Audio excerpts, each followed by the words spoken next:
international news now. There are new talks set in the Iran nuclear standoff as lead negotiators from Iran and 6 other world powers, including our own, get ready to sit down just 2 weeks from now. Previous meetings led to very little progress, but now we have those new sanctions hitting Tehran and taking effect, and the clock is ticking. Our next guest says despite the sanctions and these talks, when it comes to finding a resolution, our time frame is shrinking. Joining us now, Mark Dubowitz, Executive Director of the Defense of Democracies. He's in Israel for meetings with senior policymakers there, so it's great to have him coming to us by way of Jerusalem. Mark, you say 3 to 6 months. That's the time frame we're dealing with right now. Why? Well, Jen, I think the sense here, and certainly the sense in Washington as well, is that for these sanctions to really work, for them to really cripple the Iranian economy and change the risk-reward calculus of this regime, we only have a few months because Iranian nuclear physics is beating Western economic pressure. They're rushing ahead on their nuclear program. The negotiations so far have yielded nothing.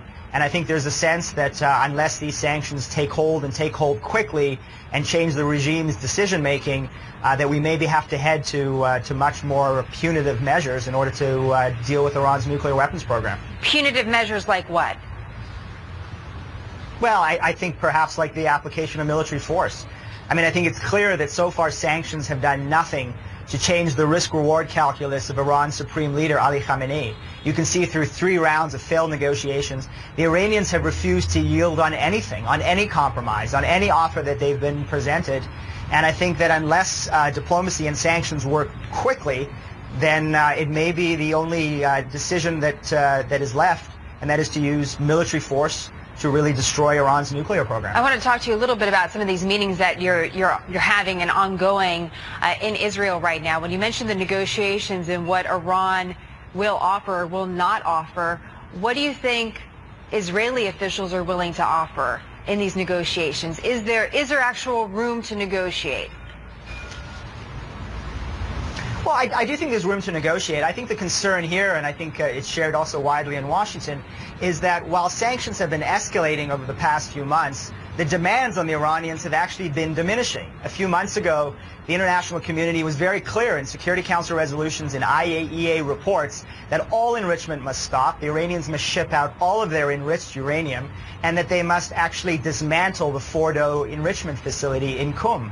Now, only a few months later, those demands have weakened. Now we're only talking about 20% enrichment of uranium, moving 20% stockpiles out, and closing, maybe even short-term, the Fordo facility. So the Iranians have been very good in weakening the P5+1 demands, despite the fact that sanctions have been increasing. Interesting. You know, one of the things we wanted to talk about with you is I know that you've traveled all over the Middle East as part of your work for foundations, the Foundation for Defense of Democracies, Mark, and I'm curious in how you've seen the conversation change, or have you actually seen the conversation change? Have policymakers in Israel, are they in a different space than they were 6, 12 months ago? And how do you describe the change that you may be seeing?